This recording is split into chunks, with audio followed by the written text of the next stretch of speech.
বাদশা বক্তে নাসর বাজান গো আমার, সেই সময় আল্লাহ রাব্বুল আলামিন তার একজন পয়গাম্বরকে দুনিয়ার জমিনে পাঠাইছিলেন।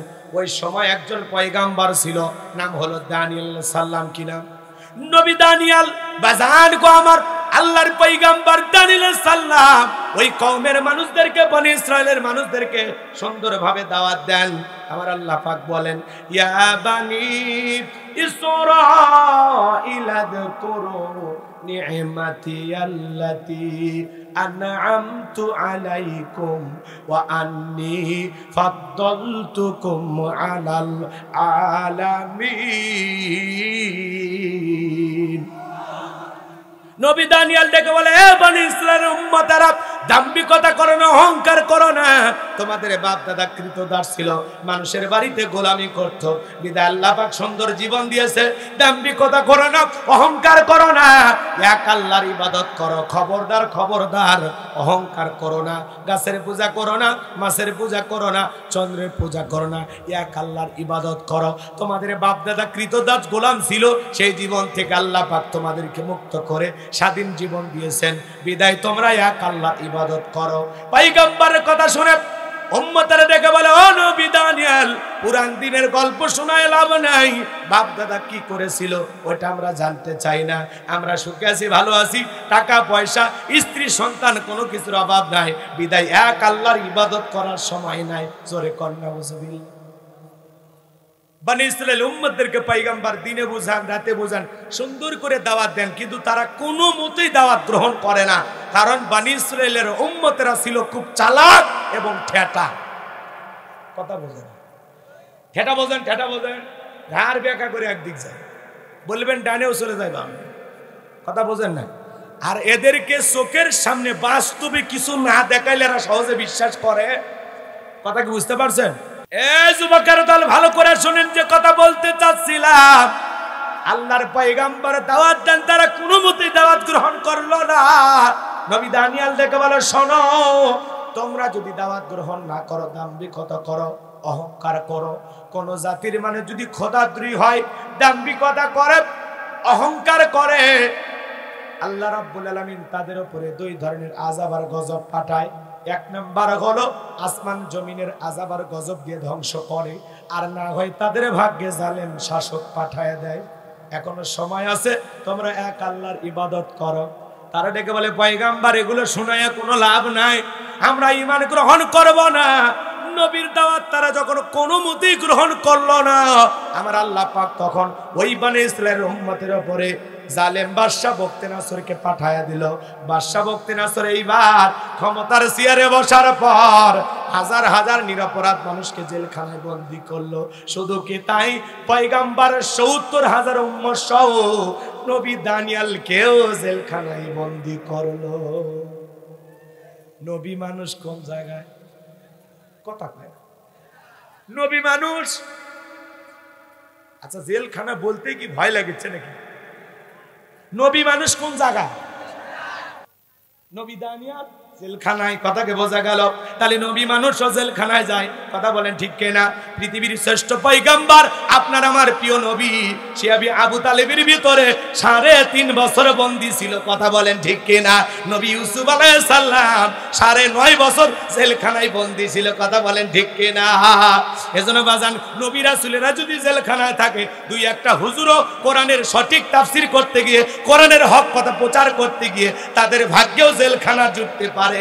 এতে বিভ্রান্ত হওয়া যাবে না, মন খারাপ করা যাবে না। কথা বলেন ঠিক কিনা? মনে রাখবেন, যাদের ভাগ্যে এগুলো ঘটতেছে তারা নবীদের সুন্নাত আমল করতেছে। কথা বলেন ঠিক কিনা?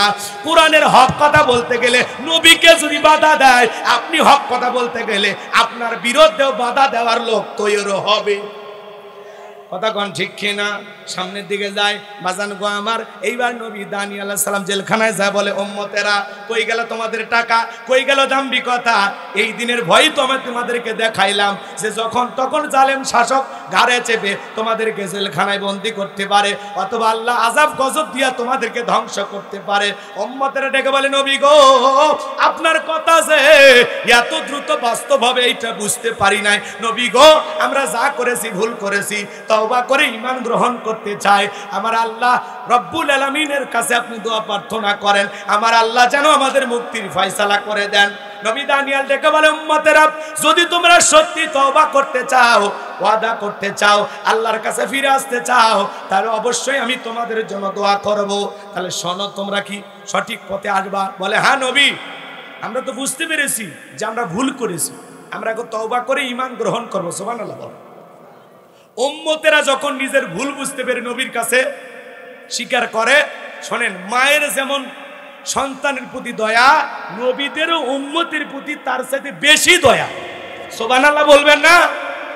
নবী দানিয়েল আলাইহিস সালাম তখন ডেকে বলে, আমার উম্মতেরা তাহলে শান্ত থাকো, রাত 12টার পরে আমি যখন আল্লাহ বলে ডাক দেব, আমার সাথে তোমরা ঘুম থেকে জাগ্রত হইয়া আল্লাহ বলে ডাক দিয়া, তখন আমরা কাকুতি মিনতি সহকারে তওবা করে আল্লাহর কাছে দোয়া প্রার্থনা করব।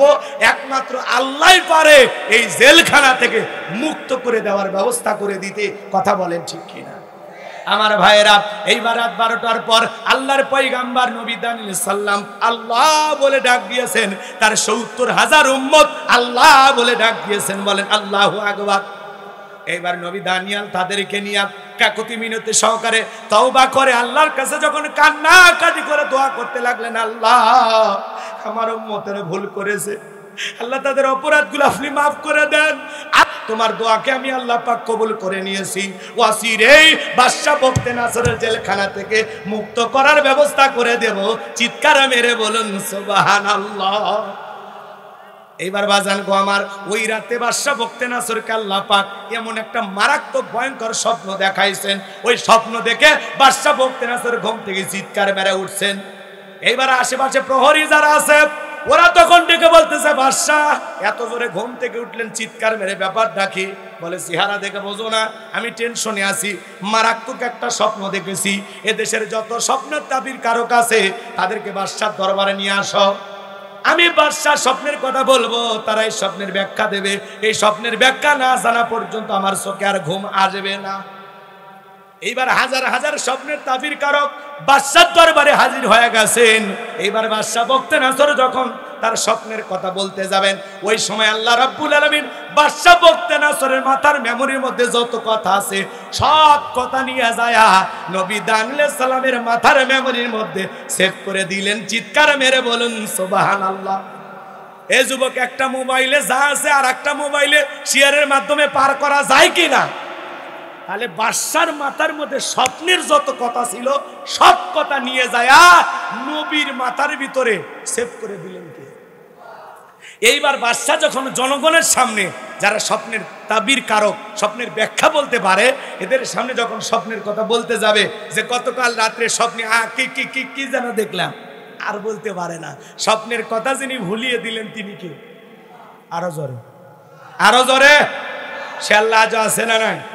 এইবার বাদশা বখতেনাসর মুহূর্তের মধ্যে সুর চেঞ্জ করলেন, ডায়লগ পরিবর্তন করলেন, ডেকে বলে, শোনো, গতকাল রাত্রে স্বপ্নে কি দেখেছি সেই স্বপ্নের কথাও তোমাদেরকে বলতে হবে, এই স্বপ্নের ব্যাখ্যা কি হবে তাও তোমাদেরকে বলা হবে।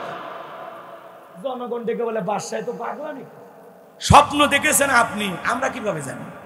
আচ্ছা বলেন তো, বাদশা কি স্বপ্ন দেখেছে জনগণ জানে? আপনি স্বামী স্ত্রী একই খাটে ঘুমান, আপনার বউ আপনার বাদ দিয়া আর একটা ছেলেকে নিয়ে আপনার শহরে ঘুরতেছে, মার্কেট করতেছে, কথা কয় না। আপনি যদি টের পাইতেন আপনার বউ আপনার বাদ দিয়ে আর একটা ছেলেকে নিয়ে পার্কে ঘুরতেছে, কি বউরে ঘুমাইতে দিতেন? কথা কয় না। কি করতেন? কই মার হলো না। তার মানে আপনার বউ স্বপ্নে কি দেখে আপনার পাশেই শুয়ে থাকে আপনি জানেন? জানেন? আবার আপনি স্বপ্নে আপনার বউকে বাদ দিয়া আর একটা মেয়েরে পটাইয়া নিয়ে যায়, আপনার শহরে যা বলতেছেন, মামা চটপটি হবে, ফুচকা হবে, ঝাল একটু বেশি, কথা কয় না। এইবার ফুচকা নিয়ে দুইজন বসে আছে, মেয়েটা বলতেছে আপনি আগে শুরু করেন, বলেন না জান তুমি আগে শুরু করো। তখন বলতেছে যেহেতু খাওয়াইতে নিয়ে আসছেন একটু তুলে খাওয়ান, কথা কয় না। এবার কি করছে জানেন, ফুসকা নিয়ে নিয়ে তার মুখে তুলে খাওয়াচ্ছে। আচ্ছা বান্ধবীর মুখে তুলে খাওয়াইলে সব না গুনাহ? জোরে কয় না। আর কোন স্বামী যদি তার স্ত্রীর মুখে এক লোকমা খাবার তুলে খাওয়ায়, আল্লাহ রাস্তায় সদকা করলে যে সব স্বামীর আমল নামায় আল্লাহ সেই সব লিখে দেয়। তাহলে বউরে তুলে খাওয়াইলে সব, বান্ধবীরে খাওয়াইলে সব না পাপ। কথা কি বোঝা গেল? এখনকার স্মার্ট ডিজিটাল যুবক, সেদিন দেখি বাপরে বাপ, এক যুবক কি করছে জানেন, ডাব একটা কিনে মেয়ের হাতে দিছে, মেয়ে এবার পাইপ দিয়ে ডাবের পানি তার মুখে নিয়ে যাইতেছে। এই ছেলে আবার ডাবের ভিতরে পাইপ না দিয়ে সরাসরি মেয়ের মুখের ভিতর দিছে। আর্সেনিক মুক্ত খাবার খাচ্ছে। কথা কোন ঠিক না? কি জামানা বইরা গেছে ভাই। এ যুবক, এবার ধরত বস বাবা বস, তোরা রাগ করিস কি? ভালো না লাগলে আমারে রাইখে যাস না, খালি একবার হাত তুলে বলে হুজুর দোয়া করো। বিশ্বাস করো বাবা, আমি দোয়া করে দেবো, তোমরাও বেঁচে যাবে আমিও বেঁচে যাবো। কারণ আমার কথা বলতে মনে করে কলিজার সবটুকু শক্তি দিচ্ছি, তাও কাম হচ্ছে না। সেটা কি হচ্ছে আমি বুঝেছি, মানে শরীরের সব শক্তি দিচ্ছি, হচ্ছে না। চিৎকার মারিচ্ছি, আওয়াজ দিচ্ছে না। বোবার মতো অবস্থা হয়ে গেছে। এদিক খেয়াল করো না, আর কিছু বললেন না, আমি কিছু বলতে বলছি, আমার কষ্ট হচ্ছে, আমি সেটা আপনাদেরকে বলবো। হয়তো অনেকে ভাবতেছেন হুজুরের ওয়াজ মোবাইলে কি সুন্দর লাগে, কি সুন্দর সাউন্ড, তো বোঝা লাগবি না, সব জায়গায় একই হয়। হ্যাঁ চলেন সামনের দিকে যাই, কথা ভুলে গেলে চলবে না। কি কথা? আপনি স্বপ্নে কি দেখেন আপনার বউ জানে? মাঝে মাঝে স্বপ্নে দেখেন আপনার সাপ তারা করছে, ঘুমোর থেকে উঠে সাপ খুঁজে পান। স্বপ্নে দেখেন বাড়িতে আগুন লাগছে, ঘুমোর থেকে উঠে আগুন দেখা যায়, কথা কয় না কেন? মাঝে মাঝে দেখেন স্বপ্নে আপনি মারা গেছেন, ঘুমোর থেকে লাফে উঠে না বেঁচেই আছি, কথা কন ঠিক কিনা? স্বপ্নে আমরা কত কিছু দেখি, কথা কন ঠিক কিনা? কত যুবক দেখেন না নায়িকাদের ছবি ঘরের ভিতরে, পুরো ঘর নায়িকাদের ছবি, ঘুমানোর আগে একবার করে দেখে, আরে এরকম একটা বউ যদি পাইতাম কপাল খুলে যাইতো। এখন ঘুমের ঘরে স্বপ্নে দেখে ওই নায়িকা ওর বুকের উপর, কথা কন ঠিক না? যুবক রে, তুমি কি স্বপ্ন দেখো তোমার মা জানে না, স্বামী কি স্বপ্ন দেখে স্ত্রী জানে না, স্ত্রী কি স্বপ্ন দেখে স্বামী জানে, বাদশা কি স্বপ্ন দেখে জনগণ জানে। দেখে বলে বাদশায় তো পাগলামি কথা, স্বপ্ন দেখেছেন আপনি, আমরা কিভাবে বলবো? বাদশা দেখে বলে কেন তোমরা নাকি গায়েব জানো? কি জানো? গায়েব বোঝেন তো? বলতেছে তোমরা নাকি গায়েবের এলেন তোমাদের কাছে আছে, তো গতকাল রাত্রে কি স্বপ্নে দেখেছি, এই গায়েবের খবর যদি না দেয়া তোমাদের অবস্থা খারাপ আছে। আচ্ছা বলেন তো, আল্লাহ ছাড়া দুনিয়ার কেউ গায়েব জানে? এমনকি নবী রাসূলেরাও গায়েব জানতেন না। নবী রাসূলেরা জানতেন ততটুকু, আল্লাহ যতটুকু তাদেরকে জানিয়ে দিতেন। কথা কি ক্লিয়ার বোঝা যায়? শোনেন একটা ছোট্ট হাত থেকে একটা ঘটনা শুনে কষ্ট হচ্ছে আপনাদের। নবীর এক প্রিয় সাহাবী ছিল, নাম হলো আবু মুসা আশারী রাদিয়াল্লাহু তাআলা আনহু। আল্লাহু আকবার বলেন। তিনি একটি এলাকার গভর্নরের দায়িত্ব পালন করতেছেন।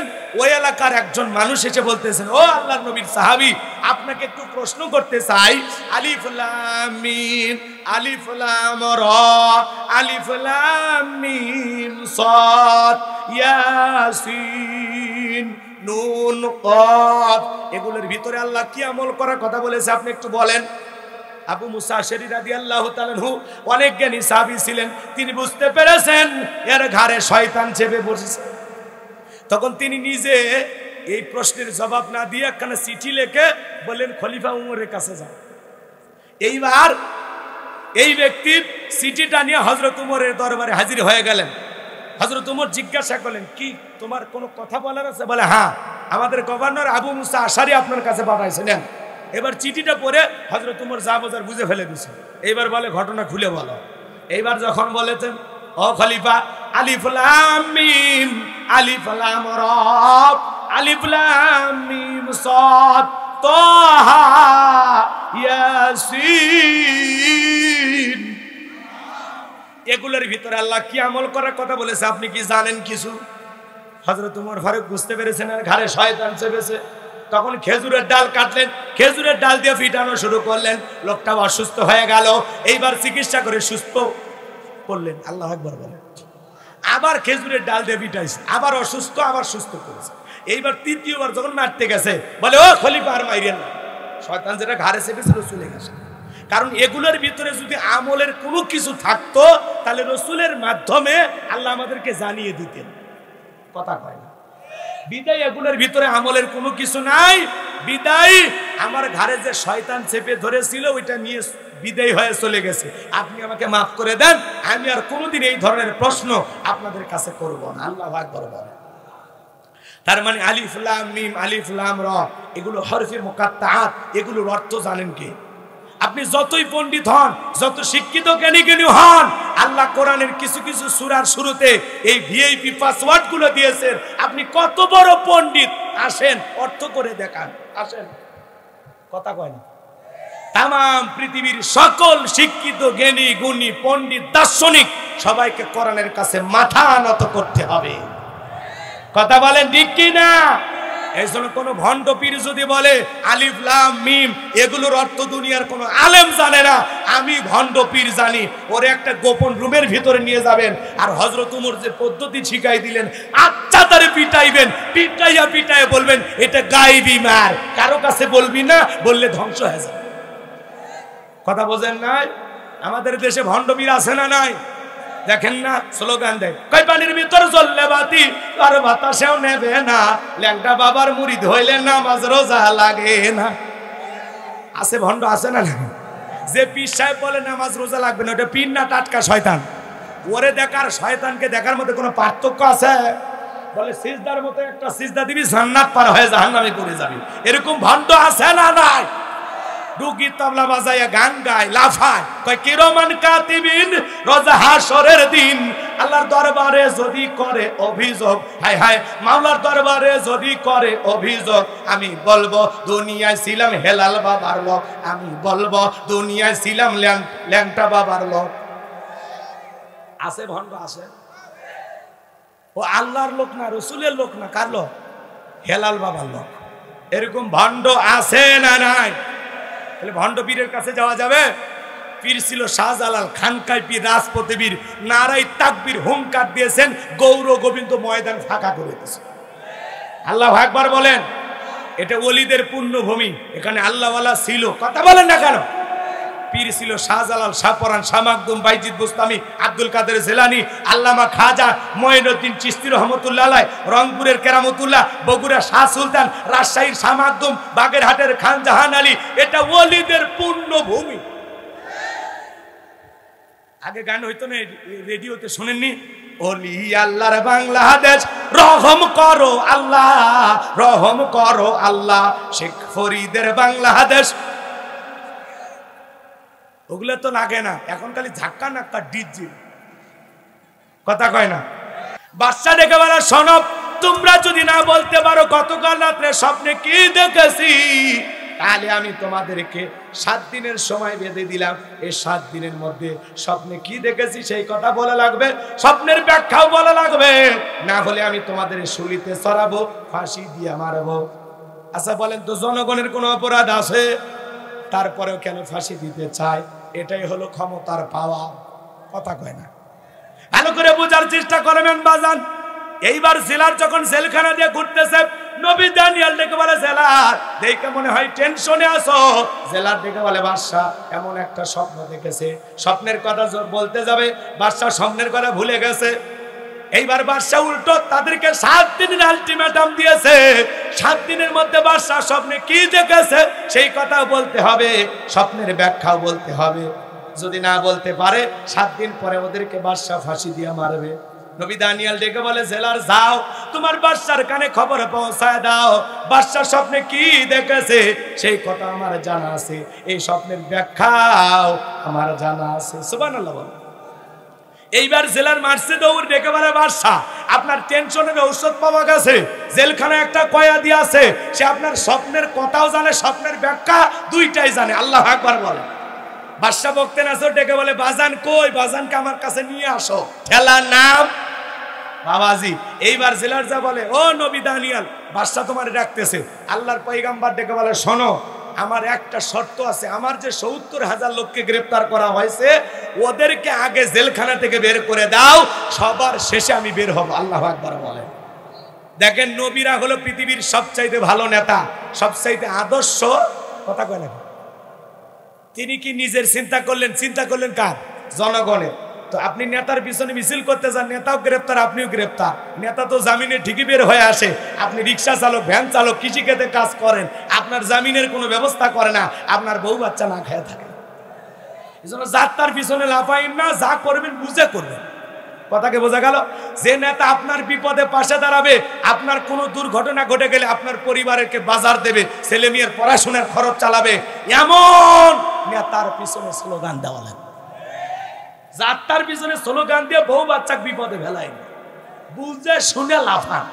কথা কয় না কে? আমরা একটু নির্বিষ হয়ে গেলে কি স্লোগান? নেতা পাইছি এক খান, ট্যাবলেট খান, ট্যাবলেট খান, ট্যাবলেট খান, যেখানে আমরা আছি সেখানে ট্যাবলেট খান, কবরে তোমরা কেন ওপরে? যাও নেতার কাছে যাও। কথা কয় না? এই জন্য আবেগে মইরেন না, আবেগে মইরেন না। যা করবেন বিবেক দিয়ে ভেবে চিন্তা ভাবনা করে করবেন। কথা কয় না কে? ওই যে লালমনিটা দেখলেন না, গ্রেফতার হলো, ওর জমির ধান কাইটে বাড়িতে পৌঁছায় দিন। আল্লাহু আকবার বলেন। আল্লাহ আমাদের বুঝ দান করুন, জোরে বলুন আমিন। আমার ভাইয়েরা, এইবার জেলার যায় বলে, বাদশাহ যে আপনার স্বপ্নের কথা জানে, স্বপ্নের ব্যাখ্যা জানে, তার একটা শর্ত আছে। তার ৭০,০০০ লোককে আগে জেলখানা থেকে ছেড়ে দিতে হবে, তারপরে সে জেলখানা থেকে বের হতে রাজি আছে। বাদশা ডেকে বলে, বাজান যা করে তুমি তাই করো। ওই বাজান যদি বলে এই জেলখানা কেন, তাম পৃথিবীর জেলখানার আসামিও ছেড়ে দিতে রাজি আছি। বলেন আল্লাহু আকবার। এইবার নবীর সকল উম্মতদেরকে জেলখানা থেকে ছেড়ে দেওয়া হলো। নবী দানিয়েল এইবার জেলখানা থেকে বের হলেন, বাদশার দরবারে প্রবেশ করবেন। কিন্তু বাদশা বখতিয়ানাসরের দরবারে প্রবেশের নিয়ম হলো, যত মানুষ প্রবেশ করে বাদশাকে সিজদা দিয়ে মাথা নত করে প্রবেশ করতে হয়। নবী মানুষ কি কোনো জালেমকে সিজদা দিতে পারে? মাথা নত করতে পারে?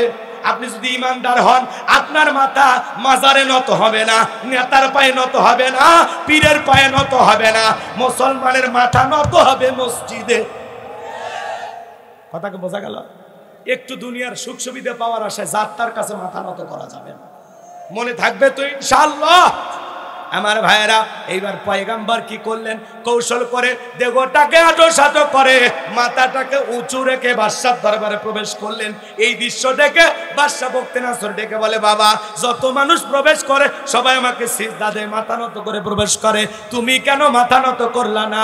আল্লাহর পয়গাম্বর ডেকে বলে যে আপনার স্বপ্নের কথা আমার মাথার মেমোরির মধ্যে সেভ করে দিয়েছে। তার কথা হলো, তাকে ছাড়া দুনিয়ার কারো কাছে মাথা নত করা যাবে না। যদি আমি মাথা নত করতাম, আপনার মতো যদি স্বপ্নের কথা ভোলাইয়া দিত, আপনি আমাকেও মারতেন, আপনিও টেনশনে মরতেন। ডেকে বলে, বাজার যা করেছো ঠিক করেছো, আসলেই তোমার মাথায় বুদ্ধি আছে। চেয়ার থেকে উঠলেন। এবার কি করলেন? নবী দানিয়েল আলাইহিস সালামকে চেয়ারে বসাইলেন। ডেকে বলে, বাজান এইবার তাড়াতাড়ি করে স্বপ্নের কথা বলো। তাহলে জেলখানা থেকে মুক্ত করে চেয়ারে বসাইয়া দেন তিনি কে? সে আল্লাহ আজও আছে না নাই? একটু বয়স বাড়ছে, নাউজুবিল্লাহ বলবেন না? কথা কয় না? যে আল্লাহ কিছুক্ষণ আগে জেলখানা থেকে মুক্ত করে চেয়ারে বসায় দিল এবং বাদশার মুখে বাজান ডাকাচ্ছে, সে আল্লাহ আছে? সে আল্লাহ আছে? কথা কন। সে আল্লাহর প্রতি আস্থা বিশ্বাস আপনাদের আছে? তাহলে বাদশার কাছে এইবার স্বপ্নের ব্যাখ্যা বলবেন, স্বপ্নের কথাও বলবেন। বাদশা কি সেই ভয়ঙ্কর স্বপ্ন দেখেছেন শুনবেন না?